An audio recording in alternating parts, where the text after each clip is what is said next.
नमस्कार, आप देख रहे हैं दृष्टि न्यूज। तमाम खबरों के लिए चैनल को लाइक, शेयर और सब्सक्राइब जरूर करें। गंजबासुदा में लोकसभा चुनाव को लेकर निर्वाचन आयोग द्वारा चुनाव की तारीखों की घोषणा कर दी गई है। प्रदेश के अंदर 4 चरणों में चुनाव प्रक्रिया पूर्ण कराई जाएगी, जिसमें से विदिशा जिले में 7 मई को मतदान प्रक्रिया प्रारंभ की जाएगी।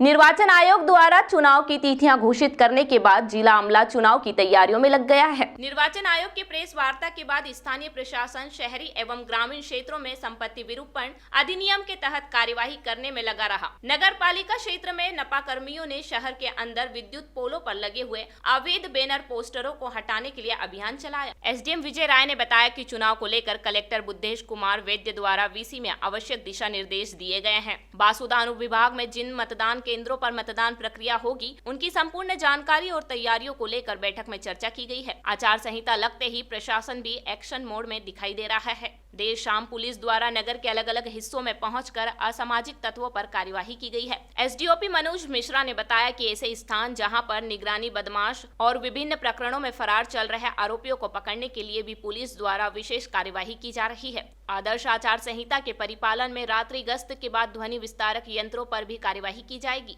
एसडीएम विजय राय ने बताया कि आदर्श आचार संहिता लागू होते ही प्रशासन ने राजनीतिक एवं गैर राजनीतिक दलों के पोस्टर आदि पर भी कार्यवाही करना प्रारंभ कर दी है। किसी भी प्रकार के जुलूस, चल समारोह, ज्ञापन आदि पर भी रोक लगा दी गई है। चुनाव संबंधी कार्यक्रमों के लिए विधिवत अनुमति लेकर ही कार्य किए जाएंगे, जिसकी वीडियोग्राफी भी प्रशासन द्वारा कराई जाएगी। आदर्श आचार संहिता लागू होते ही शहरी एवं ग्रामीण क्षेत्रों में ऐसे शासकीय कार्य जो जनप्रतिनिधियों की मौजूदगी में कराए गए थे, उनके शिलान्यास बोर्ड ढक दिए गए हैं। ग्राम पंचायतों में संपत्ति विरूपण अधिनियम के तहत कार्यवाही करने के लिए सभी सचिव एवं ग्राम रोजगार सहायकों सहित पटवारियों को दिए गए हैं। इसके अलावा विकास खंड में पदस्थ अधिकारी कर्मचारियों को मुख्यालय पर ही रुकने के लिए कहा गया है। निर्वाचन 2024 को लेकर आदर्श आचरण संहिता प्रभावशील हो गई है। इसी के तारतम्य में जैसा कि इलेक्शन कमीशन का निर्देश है कि 24 घंटे, 48 घंटे और 72 घंटे की अवधि में क्रमशः शासकीय संपत्ति, सार्वजनिक संपत्ति और निजी संपत्तियों से सभी प्रकार की संपत्ति विरूपण की कार्यवाहियों को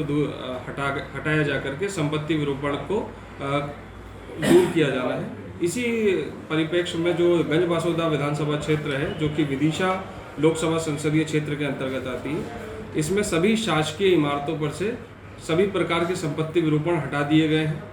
सार्वजनिक जितने भी हमारे रोड्स हैं, पार्क हैं, स्ट्रीट लाइट्स हैं, उन पर हटाने का काम 48 घंटे की अवधि में चल रहा है और शीघ्र ही 48 घंटे की अवधि में हटा दिया जाएगा। साथ ही जो निजी संपत्तियां हैं, यदि उन पर किसी प्रकार का संपत्ति विरूपण होता है तो जो बिना परमिशन के और बिना भवन मालिक की सहमति के लगे हुए हैं, उनको हटा दिया जाएगा। शेष जो सहमति से लगे हुए हैं, उन पर नियम अनुसार जो उनके वित्तीय प्रबंधन की कार्रवाई है संबंधित कैंडिडेट या पार्टी करती है, उनको नहीं हटाया जाएगा।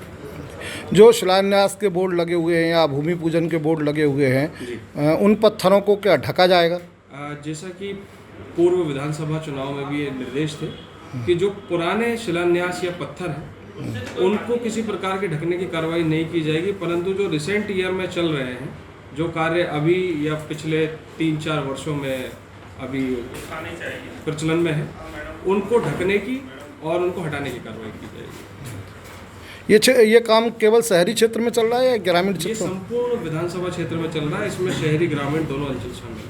देश में लोकसभा चुनाव की शुरुआत होते ही जो है वो आचार संहिता लागू हो गई और आचार संहिता के साथ साथ जो है संपत्ति विरूपण का काम बहुत तेज़ी से पूरे देश में शुरू हो चुका है। और अगर बात की जाए संपत्ति विरूपण की, तो नगर पालिकाएँ हों, चाहे ग्रामीण क्षेत्रों में ग्राम पंचायतें हों, तमाम जगह जो सरकारी जो है योजनाओं के और राजनेताओं के जो फोटो होर्डिंग्स वगैरह लगे हुए थे, उन सभी को हटाने का काम बहुत तेज़ी से चल रहा है।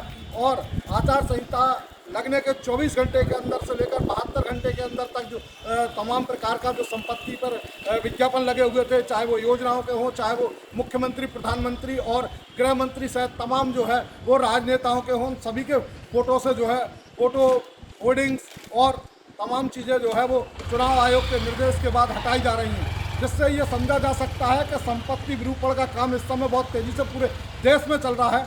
वहीं पर अगर बात करें तो जो लाइसेंसी हथियार हैं, उन हथियारों को भी जमा करने की प्रक्रिया शुरू हो चुकी है। वहीं पूरा देश इस समय जो है वो संपत्ति विरूपण से लेकर लाइसेंसों के निरस्तीकरण से लेकर तमाम चीज़ों को, चुनावी तैयारियों को शुरू कर चुके हैं। और पोलिंग 22 जो है वो तैयारियां भी प्रशासनिक अधिकारी जोर शोर से लगे हुए हैं।